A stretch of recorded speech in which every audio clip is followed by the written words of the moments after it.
رسوله لا نبي ولا رسول بعده وأصلي وأسلم على حبيبنا المصطفى صلى الله عليه وسلم وعلى آله وأصحابه ومن سار على نهجه ومن تمسك بسنته إلى يوم الدين وسلم تسليما مزيدا أما بعد.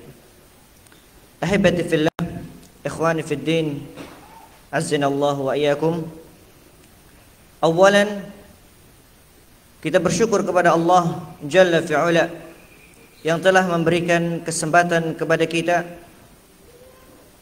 untuk menuntut ilmu syar'i, yang mana banyak dari kaum muslimin mereka menginginkan untuk duduk di suatu majlis mendengarkan ilmu, akan tetapi daya dan upaya dan bahkan keadaan belum bisa menjadikan mereka untuk duduk mendengarkan ilmu tersebut. Maka selayaknya bagi kita seorang muslim bersyukur terhadap nikmat Allah Subhanahu wa taala. Karena Rasulullah sallallahu alaihi wasallam mengatakan, "Man yuridillahu bihi khairan yufaqihu fid din." Tatkala Allah Jalla fi'ula menginginkan kebaikan kepada kita, maka apa yang dikatakan yufaqihu fid din, mereka akan difahamkan akan ilmu agama.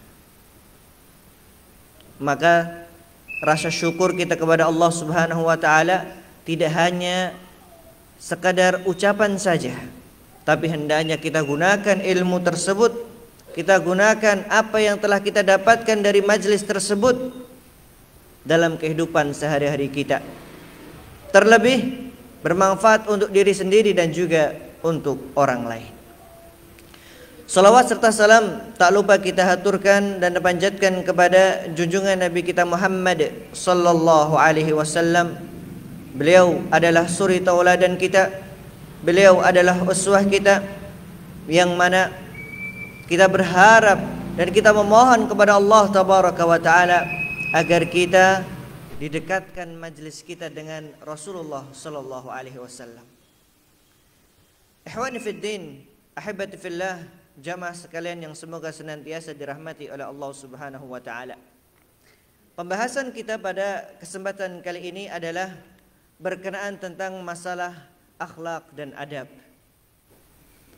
Mungkin banyak yang meremehkan permasalahan akhlak dan adab, akan tetapi permasalahan ini adalah sumber atau cara untuk menyelesaikan banyak sekali problematika umat pada zaman sekarang ini.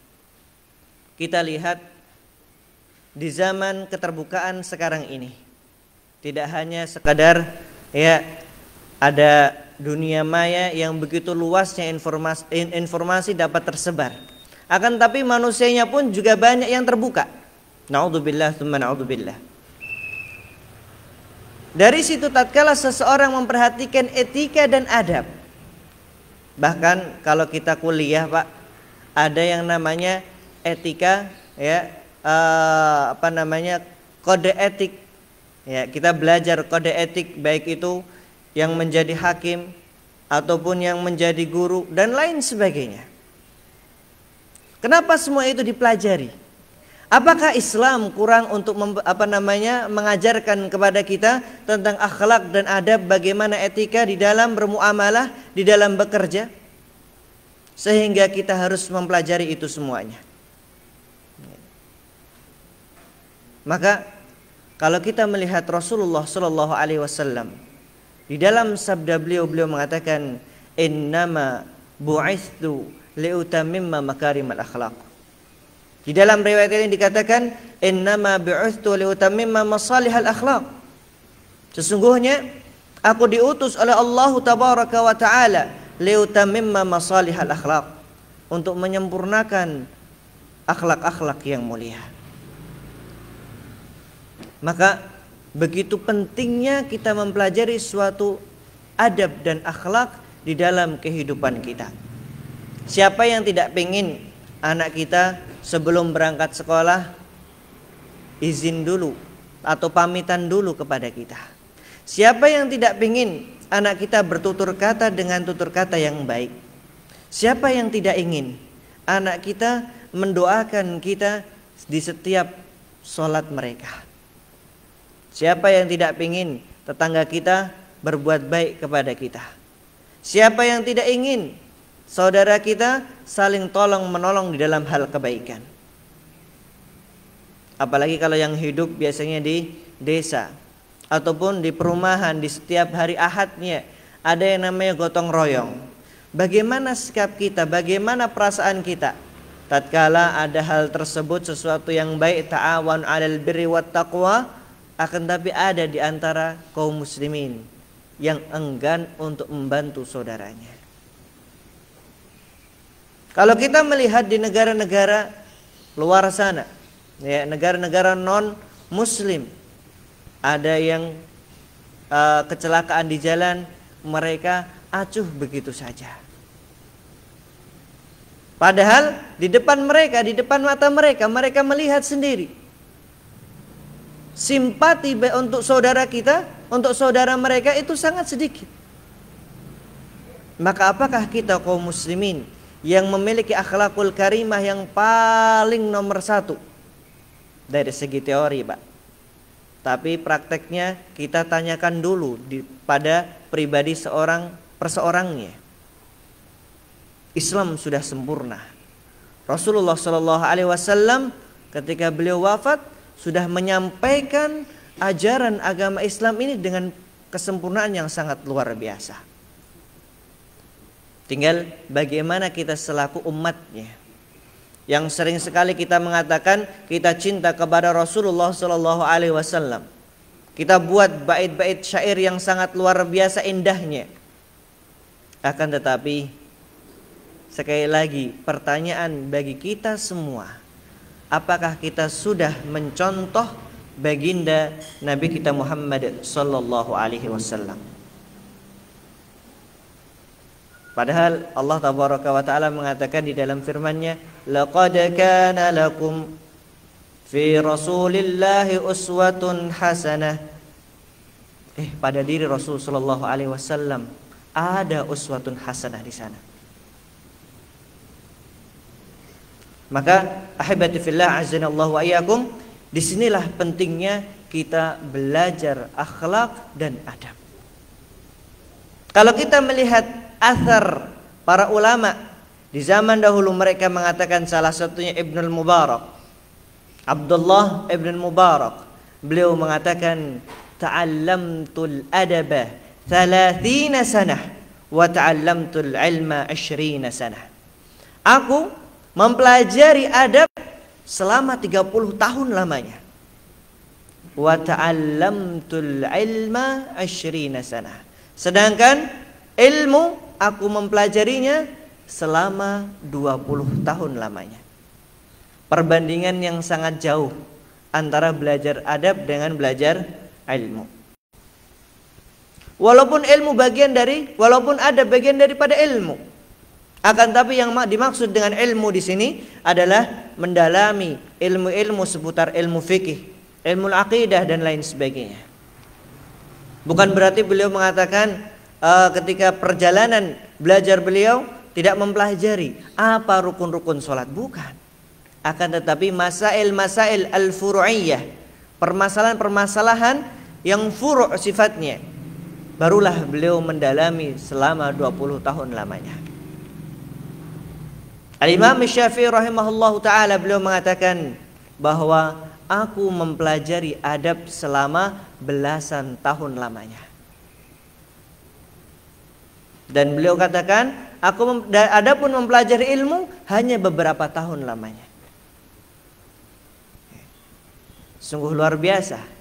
Dan kemudian Abdullah ibn Mubarak melanjutkan perkataan beliau, wa kanu, dan dahulu mereka yaitu para sahabat ridwanullah alaihim ajma'in, yatlubunal adab qabla al-ilm.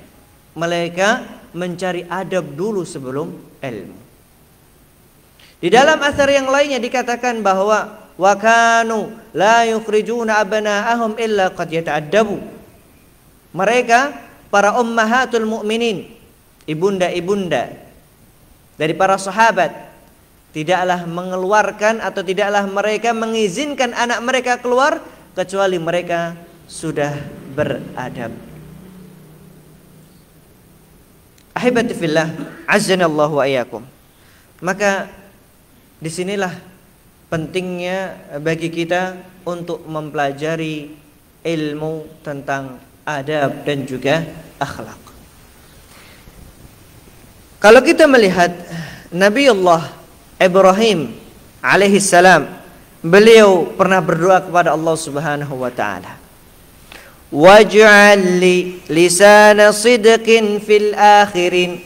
Ya Allah, jadikanlah lisanku ini lisan yang jujur, lisan yang dapat ya orang lain itu mengatakan, oh perkataan kamu itu adalah perkataan jujur, bukan perkataan yang dusta. Kalau kita melihat ternyata jujur itu termasuk daripada akhlak seorang muslim. Kalau orang yang benar-benar mengaku muslim, mengaku mukmin, beriman kepada Allah tabaraka wa taala, maka mereka akan menghindari yang namanya al-kadzib, dusta.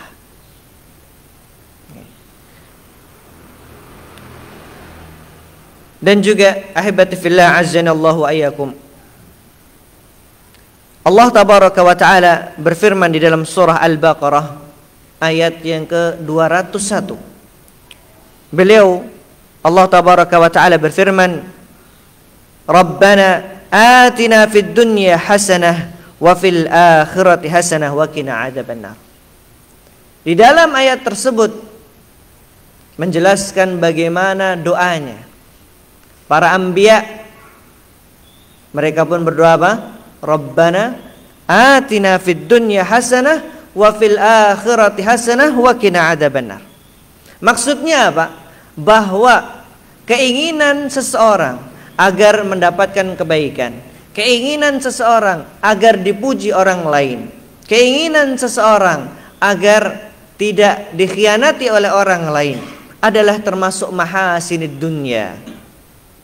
Kebaikan-kebaikan mahasiniddin, kebaikan-kebaikan di dalam agama.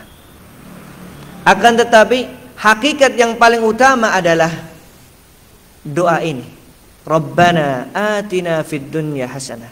Ya Allah, berikanlah kepada kami kebaikan-kebaikan yang ada di dunia. Wa fil akhirati hasanah, dan juga di akhirat pun juga ada kebaikan-kebaikan, berikan kepada kami ya Allah. Wa qina adzabannar, dan jauhkanlah kami dari api neraka. Inilah hakikat daripada kehidupan kita, agar dijauhkan dari nerakanya Allah Subhanahu wa ta'ala. Ikhwani fid din, azzanallahu wa iyyakum. Di dalam masalah akhlakul karimah, Rasulullah Shallallahu Alaihi Wasallam menyebutkan beberapa keutamaan bagi mereka yang mau berakhlakul karimah. Salah satunya adalah hadis Rasul Shallallahu Alaihi Wasallam, yaitu aqrabukum minni majlisan yaumal qiyamah ahsanukum khuluqa. Bukan ahsanukum khalqa, akan tapi ahsanukum khuluqa. Rasul sallallahu alaihi wasallam mengatakan apa? Aqrabukum minni majlisan, orang yang paling dekat denganku tempat duduknya kelak pada hari kiamat. Siapa? Ahsanukum khuluqa, orang yang akhlaknya baik. Bukan ahsanukum khalqa. Kalau khalq artinya ya bentuknya baik atau ya badannya baik, bukan itu. Akan tapi Rasulullah SAW mengatakan khuluqa, artinya akhlak yang baik. Mau dia orangnya ganteng luar biasa, ya, yang walaupun ganteng sekarang pun gak bakalan mengalahkan Nabi Yusuf alaihissalam, ya, tidak akan mendapatkan tempat yang paling dekat dengan Rasul sallallahu alaihi wasallam kecuali dengan satu, yaitu apa? Akhlakul karimah. mau cantiknya luar biasa, mau jabatannya tinggi selangit, ataupun punya kekayaan yang sangat luar biasa. Akan tapi kalau seandainya akhlaknya buruk, perangainya buruk, maka sangat disayangkan orang tersebut tidak akan mendapatkan tempat yang dekat dengan Rasul sallallahu alaihi wasallam. Apalagi Pak, kalau sudah jelek, akhlaknya buruk lagi. Nah, mau dapat apa? Akan tapi walaupun dia mungkin dari segi fisiknya, Allah mentakdirkan ada kekurangan fisik atau cacat fisik, akan tapi akhlaknya luar biasa, maka orang tersebutlah yang berhak mendapatkan tempat duduk dekat dengan Rasul sallallahu alaihi wasallam. Siapa yang tidak ingin bertemu dengan Rasul sallallahu alaihi wasallam? Kita sering mendengarkan sabda beliau. Kita sering mendengarkan bagaimana sifat beliau. Akan tetapi pernah tidak kita terbetik di dalam diri kita untuk benar-benar mencontoh Rasul sallallahu alaihi wasallam. Bahkan Ibunda Aisyah radhiyallahu anha pernah ditanya, "Wahai ibunda kaum mukminin, bagaimana akhlaknya Rasul sallallahu alaihi wasallam?" Maka beliau mengatakan apa? "Wa kana khuluquhu khuluqul Quran." Adalah akhlaknya Rasul sallallahu alaihi wasallam Al-Qur'an itu. Al-Qur'an kalau kita mau membaca dari awal sampai akhir, maka itulah akhlak Rasul sallallahu alaihi wasallam. Dan kalau kita melihat bahwa Al-Qur'anul Karim, tatkala Allah tabaraka wa taala menurunkan untuk umatnya Nabi Muhammad sallallahu alaihi wasallam untuk apa? Yahdi lillati hiya aqwam, untuk memberikan petunjuk, dan petunjuk itu yang paling sempurna, yang paling bagus. Kemudian di dalam ayat yang lain dikatakan yahdi ila rusyd, mengarahkan kepada jalan yang lurus, jalan yang benar. Maka itulah akhlaknya Rasul sallallahu alaihi wasallam. Maka Pak, kalau seandainya kita lihat kaum muslimin, ada seorang muslim, seorang mukmin, ternyata dia malah mencelakakan orang lain, atau ketika dia di jalan ada tanda yang ke kiri harusnya ke Jogja yang lurus, seandainya ke Jogja, kalau ke kiri ternyata ke Boyolali, kemudian dia belokkan tanda tersebut, maka ini bukanlah sifat kaum mukminin. Ada tulisan dilarang parkir atau boleh parkir, kemudian dia coret, maka artinya nggak boleh parkir. Maka ini bukan sifat kaum mukminin. Bagaimana mau mencontoh Rasul sallallahu alaihi wasallam, ternyata suka jahil, suka membohongi temannya, apalagi ketika bisnis. Masya Allah, beberapa hari yang lalu ana mendengar dan melihat dengan mata sendiri, ada yang menipu saudaranya, bahkan kerugiannya sampai miliaran, bukan ratusan lagi Pak, tapi miliaran. Saudaranya kaum muslimin sendiri yang ditipu. Maka bagaimana, perlu ditanyakan bagaimana akhlak dan adabnya. Dan kalau kita membahas masalah akhlak dan adab, ternyata tidak hanya sekedar masalah kita berbicara saja, bagaimana kita berbicara dengan lawan kita, akan tapi mencakup dalam segala aspek kehidupan kita. Bahkan dikatakan oleh Al-Imam Syekh Muhammad ibn Shalih Al-Utsaimin rahimahullahu taala di dalam menjelaskan hadis Rasul sallallahu alaihi wasallam, innama bu'ithtu liutammima makarimal akhlaq, bahwa akhlak tersebut tidak hanya dengan manusia, tapi ada hubungannya juga akhlaknya dengan Allah tabaraka wa taala. Bagaimana dia beribadah kepada Allah, bagaimana dia berdoa kepada Allah tabaraka wa taala. Apakah seorang mukmin itu tatkala berdoa, ya Allah, panjenengan harus sekarang. Apakah seperti itu? Bukan termasuk adabnya. Maka disinilah tatkala Rasulullah SAW diutus untuk menyempurnakan akhlak yang mulia, tidak hanya sekadar akhlak dan adab di antara kaum muslimin, akan tetapi bagaimana hubungan kita dengan Allahu Jalla fi'ala.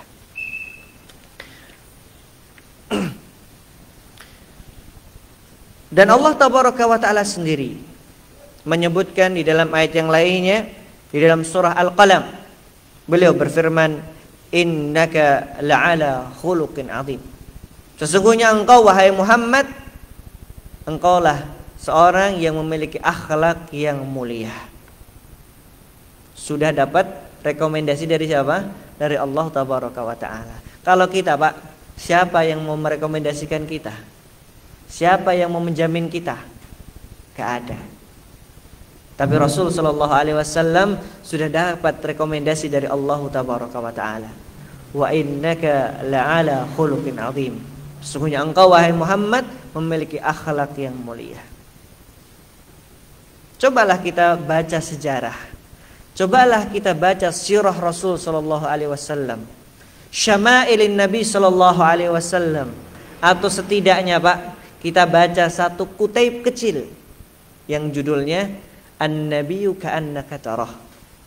Kita baca, ya, menyebutkan di sana bagaimana Rasul sallallahu alaihi wasallam baik dari segi fisiknya dan juga akhlaknya Rasul sallallahu alaihi wasallam. Kita lihat beliau ketika di Makkah banyak yang mengganggu beliau, bagaimana sikap beliau sallallahu alaihi wasallam. Bahkan ketika di Madinah pun juga sama. Orang-orang Yahudi di sana ada yang membangkang dengan perjanjian. Bagaimana sifat Rasul sallallahu alaihi wasallam, sikap beliau sallallahu alaihi wasallam. Kalau kita benar-benar mau melihat, maka insya Allah kita tidak akan mendapatkan di media sosial yang asal ngomong, yang bahkan, ya, kalau kita membaca sangat-sangat minim dengan adabnya, bahkan dengan ustadznya mengomentari dengan sedemikian rupa. Insya Allah kita tidak akan mendapatkan itu semuanya. Tapi apa? Mendahulukan adab di dalam, ya, berkata ataupun menulis sesuatu. Dan bahkan Allah Tabaraka wa Ta'ala sendiri memerintahkan Nabi Muhammad sallallahu alaihi wasallam agar tidak keras-keras kepada kaum mukminin. Sebagaimana Allah Tabaraka wa Ta'ala berfirman, "Fabima rahmatin minallahi linta lahum, walau kunta faddan ghalidhal qalbi lanfaddu min hawlik." Wahai Muhammad, kalau seandainya kamu keras-keras kepada sekelilingmu, yang lain akan kabur. Maka kita pun juga sama, Pak. Kalau seandainya nih, kita kasih contoh diri kita saja. Ketika keras kepada anak kita, apakah anak kita mau deket-deket dengan kita? Rata-rata apa? Dekatnya kepada siapa? Kepada uminya. Kenapa? Uminya nggak keras-keras. Uminya nggak suka marah-marah. Ya. Dan banyak sekali kasus-kasus demikian. Lebih senang kepada neneknya. Kenapa? Neneknya minta apa saja dikasih. Kalau bapaknya atau uminya kalau minta dimarahin. Melakukan kesalahan sedikit dimarahin. Padahal Rasul sallallahu alaihi wasallam tidak demikian. Anas sendiri, Anas ibni Malik, beliau menjadi saksi bagaimana Rasul sallallahu alaihi wasallam beliau tidak pernah marah kepada Anas ibni Malik. Bahkan gak pernah mengatakan, wahai Anas, kenapa kamu melakukan demikian? Gak pernah beliau mendengar Rasul sallallahu alaihi wasallam mengatakan demikian. Itu siapa? Rasulullah sallallahu alaihi wasallam.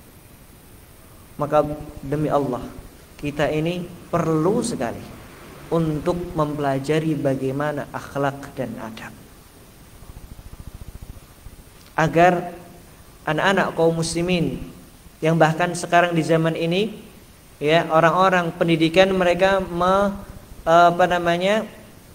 mengatakan pendidikan yang berkarakter.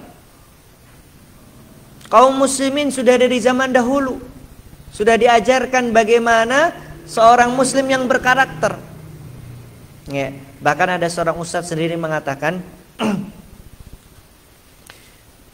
beliau ketika itu kuliah di Madinah dan setelah kuliah lama di sana di Saudi.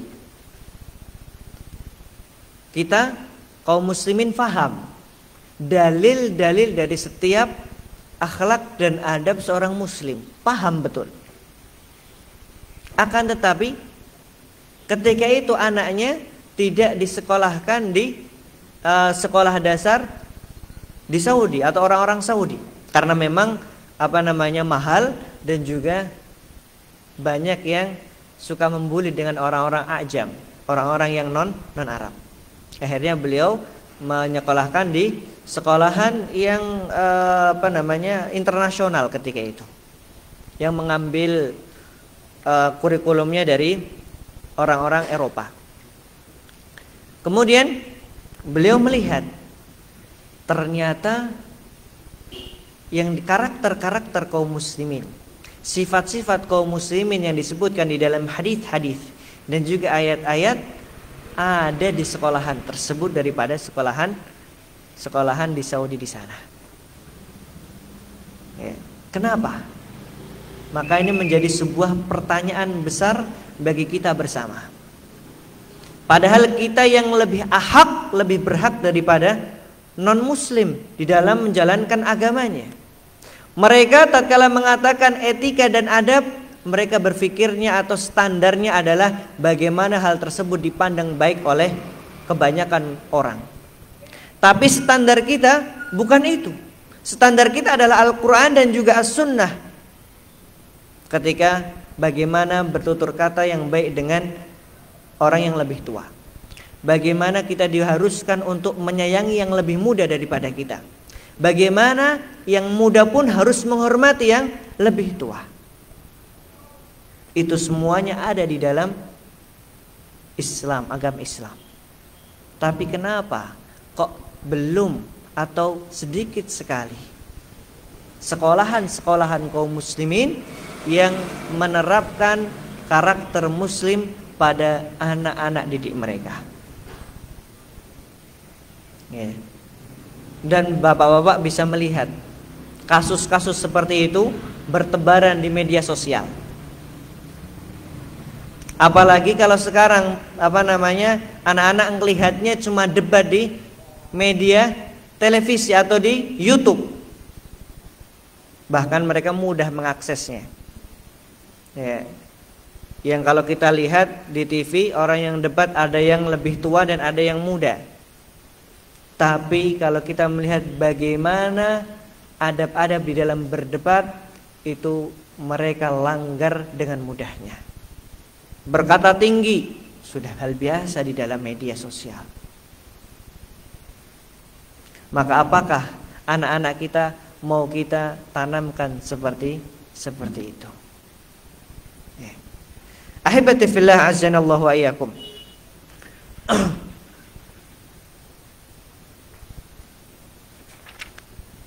Sebelum kita nanti ya insyaallah taala akan mempelajari adab-adab dan juga akhlak-akhlak yang dalam setiap babnya, maka yang paling penting adalah hendaknya apa yang kita pelajari tersebut kita gunakan semaksimal mungkin pada kehidupan kita. Jangan sampai kita hanya sekedar menulis di dalam catatan kita, akan tetapi ternyata kita tidak menerapkan, kita tidak mengajari anak-anak kita di dalam adab-adab di dalam kesehariannya. Maka buat apa, Pak? Kita melanjutkan kajian kita, ternyata apa yang kita pelajari tidaklah kita gunakan ilmu tersebut. Ya. Dahulu ada sebuah athar yang dikatakan bahwa kalau tidak salah Sufyan ibn Uyainah, beliau diberikan pesan kepada ibunya, wahai anakku, kalau seandainya ilmu yang kamu pelajari itu tidak merubah akhlak dan juga tingkah lakumu, maka stop, jangan nuntut ilmu lagi. Kenapa, Pak? Bila kemudian mengatakan khawatir kalau apa yang nanti kita pelajari menjadi wabal, menjadi bumerang bagi diri kita sendiri. Kita kelak akan ditanya oleh Allah Tabaraka wa Ta'ala, wahai fulan, dahulu kamu belajar demikian dan demikian, apa yang sudah antum terapkan? Apa yang sudah antum dapatkan dari ilmu tersebut? Dan dahulu ketika semasa kuliah kita sering ditanya sama Ustadzuna Al-Fadil Dr. Syafiq Reza Ibn Hasan Basalamah. Beliau sebelum mulai pelajaran tanya dulu, kemarin kita mempelajari tentang masalah ini dan itu. Dan ketika itu beliau mengajar mata kuliah akhlak Islamiyah. Beliau tanya, sudah apa yang tatkala antum kemarin mempelajari bab tersebut, apa yang sudah berubah pada diri antum? Itu pertanyaan pertama kali ketika beliau mengajarkan kepada kita. Dan beliau tidak akan melanjutkan pelajarannya sampai kita ditanya satu persatu. Bahkan apalagi ketika membahas masalah wajibnya mahasiswa untuk bahasa Arab, sampai beliau mengatakan mahasiswa STDI harus sampai pun di yang kelindur harus pakai bahasa Arab, kata beliau. Karena wajibnya ketika itu harus menggunakan bahasa Arab. Kenapa? Karena beliau memang memperhatikan jangan sampai hanya sekedar mengajarkan saja, akan tapi tidak memperhatikan anak didiknya. Begitu pula Pak dengan kita, Pak. Kita mengajari anak-anak kita tidak hanya sekedar menyampaikan maklumat saja, transfer ilmu saja, akan tapi bagaimana perubahan yang terjadi pada anak didik kita. Itulah yang harus kita perhatikan bersama. Ahibati fillah, azanallahu wa iyyakum. Kalau kita melihat hadis Rasul sallallahu alaihi wasallam yang lainnya yang membicarakan tentang bagaimana akhlakul karimah, Rasulullah sallallahu alaihi wasallam bersabda, akmalul mu'minina imanan ahsanuhum khuluqa wa khiyarukum khiyarukum linisaihim. Beliau katakan bahwa seorang mukmin yang sempurna imannya, siapa? Ahsanuhum khuluqa, yang akhlaknya itu yang baik. Wa khiyarukum khiyarukum linisaihim. Kemudian beliau melanjutkan, dan sebaik-baik kalian adalah yang mana baik dengan nisaihim, dengan istri-istri kalian. Ini buat bapak-bapak sekalian.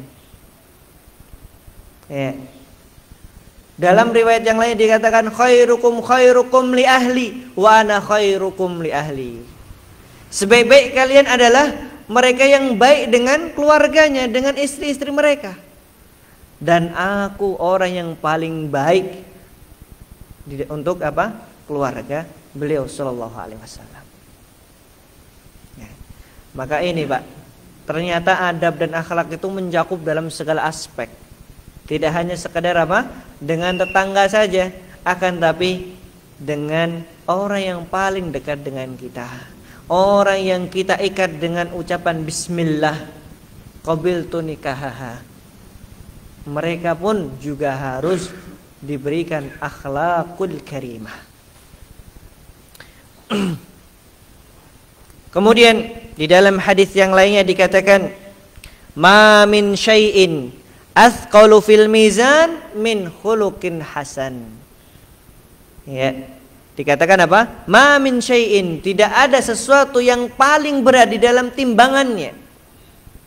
Min khuluqin hasan, dari akhlak yang mulia. Orang itu ketika belajar, mau dimanapun, mau di luar negeri ataupun di tempat yang bagus di negaranya, tidak akan ditanya seberapa banyak atau antum mendapatkan nilai A atau B atau A+. Akan tetapi yang ditanyakan adalah bagaimana keseharian dia di lingkungannya. Sebelum ketika Ramadan, ya, ketika puasa, ya, ketika itu ada pertemuan, ya, kajian dengan para wali santri sebelum liburan.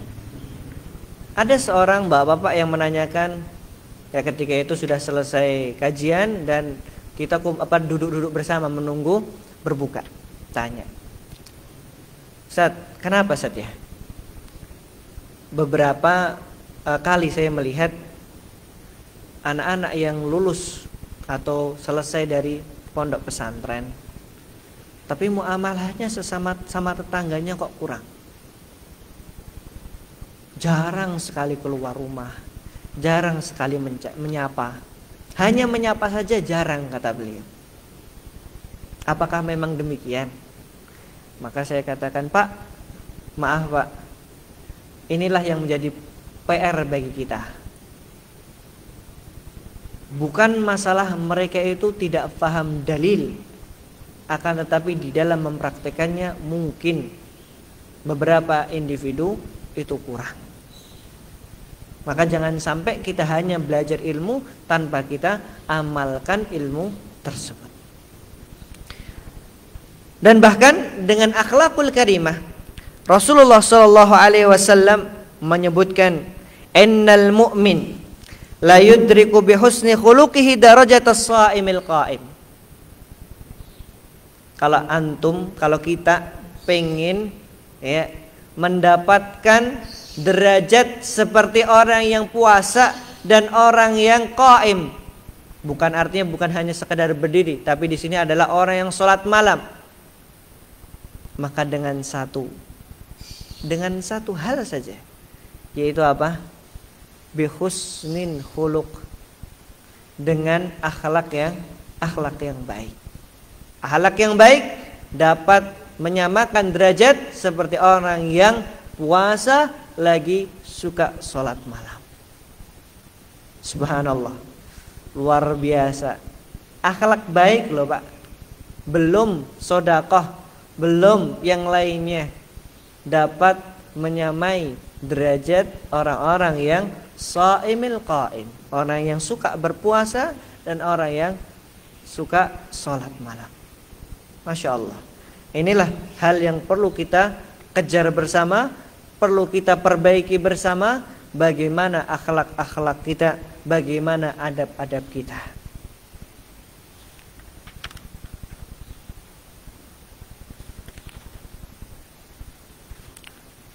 Kita sampai jam? Baik, tinggal 7 menit lagi. Ya. Ahibati fillah azanallahu wa iyyakum. Ya, di akhir sesi ini kembali kami ingatkan untuk pribadi dan juga seluruh kaum muslimin dan seluruh pendengar dimanapun antum berada, hendaknya kita memperhatikan bagaimana akhlak diri kita. Kita tidak mengatakan bahwa akhlak kita sudah sempurna, adab kita sudah sempurna, akan tetapi apa yang kita pelajari, apa yang kita dapatkan, semoga Allah tabaraka wa ta'ala menjadikan ilmu tersebut adalah ilmu yang bermanfaat. Apa yang dikatakan ilmu yang bermanfaat adalah mereka yang mau mengamalkan ilmu tersebut. Ya. Dan juga usahakan apa yang telah kita pelajari selain bermanfaat untuk diri kita dan juga bermanfaat untuk orang lain. Karena kita punya peran yang sangat penting. Kita punya kewajiban. Bahkan di dalam kitab Ar-Rasul Al-Muallim, ya, pernah kita bahas dengan Ustaz Dr. Sufyan Baswedan hafizahullah ta'ala. Beliau menjelaskan bahwa salah satu hak tetangga kita adalah kita mengajari mereka ilmu agama. Termasuk hak tetangga kita yaitu apa? Mengajari mereka ilmu agama. Hak mereka, Pak. Berarti kewajiban kita. Berarti nanti tatkala kita tahu suatu ilmu, maka kita ajarkan. Kita sampaikan kepada mereka. Adapun kalau seandainya diterima, alhamdulillah. Kalau seandainya belum diterima, maka kita sudah menyampaikan apa yang menjadi kewajiban bagi kita. Inna ma'ala rasulinal balagh. Sungguhnya kewajiban bagi seorang rasul adalah menyampaikan. Adapun masalah hidayah semuanya kembali kepada Allah Subhanahu wa taala. Innaka la tahdi man ahbabta walakinallaha yahdi man yasha. Sesungguhnya engkau tidak mampu untuk memberikan hidayah kepada siapapun. Akan tapi siapa? Allah tabaraka wa taala yang mampu memberikan hidayah kepada kaum muslimin. Dan juga yang terakhir adalah PR kita ke depan sangat luar biasa beratnya. Anak-anak kaum muslimin jangan sampai ya kita terlena untuk tidak mengajari mereka, mentarbiyah mereka dengan tarbiyah al-islamiyah.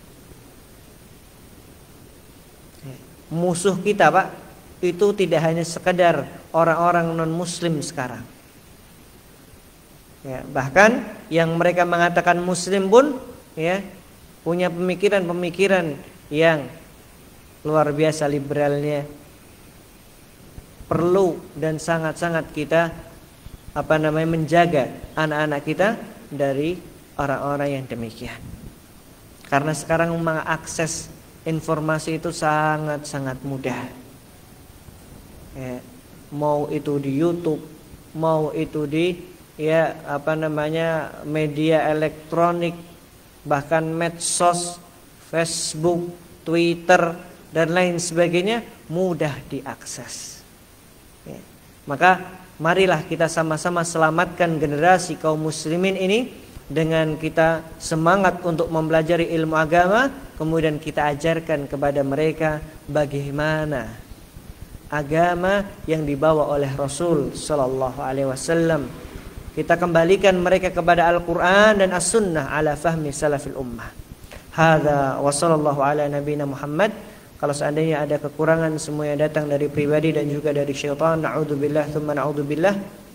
Kita memohon kepada Allah tabaraka wa taala atas seluruh kesalahan yang kita perbuat, baik itu sengaja ataupun tidak sengaja, baik kita sadar ataupun kita tidak sadar. Adapun kalau ada kelebihannya, kesempurnaannya semuanya datang dari Allah tabaraka wa taala. Fa innahu waliudzalika wal qadiru alaih. Kita cukupkan dengan doa kafaratul majlis. Subhanakallahumma wa bihamdika asyhadu an la ilaha illa anta astaghfiruka wa atubu ilaik. Assalamualaikum warahmatullahi wabarakatuh.